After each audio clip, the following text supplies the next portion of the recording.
discovery of the first ospreys to nest in South Wales in over 200 years has seen an end to plans for the Green Man Festival to take over the running of a farm in the Brecon Beacons. Over 18 months ago, the Welsh Government was criticised for spending more than £4 million of public money on purchasing Gilestone farm in Talbot-on-Usk, but with proposals to lease it to the Green Man Group. But today it was confirmed that will no longer happen. Well, our Rural Affairs correspondent Hannah Thomas is there for us this evening. Hannah, so what is all of this about?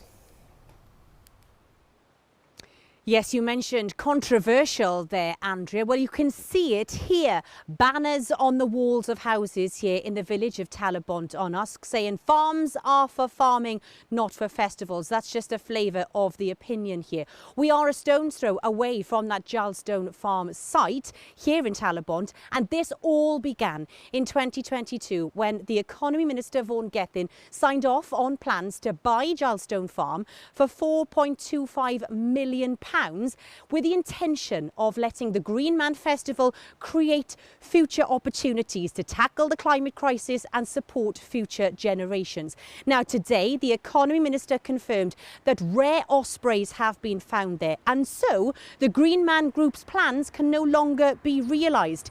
Mr Gething has also realised the community tensions that this has caused. It can't be a waste of public money if we buy an asset for under market value. We've had the farm tenancy that has been there providing a rental income, and Green Man is still here as partners that we want to see develop. And as we go into that future, what I really hope we'll see is a kinder and more evidence-led debate. We've seen real division in the way that some people who didn't want Green Man to expand were prepared to express their proposals.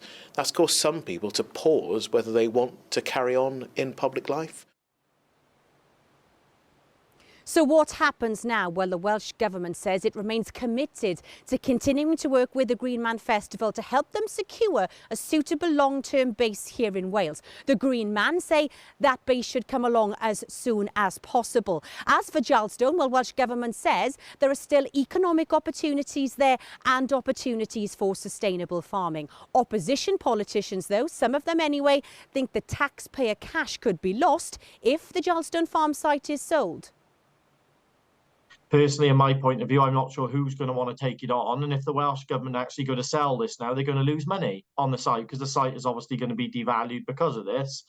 But as I said, this yet again shows that the Welsh Labour government do not have a handle on public money and how it is spent.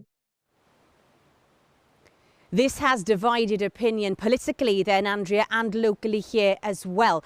Now, as for what happens next, well, in the short term, perhaps the Welsh Government will have to make sure that osprey site is protected and habitat maintained. In the long term, what happens to Gilestone so that osprey nest is not disturbed? And the next stage of the Welsh Government's partnership with the Green Man Festival, what happens there? All questions that are yet to be answered. Hannah, thank you.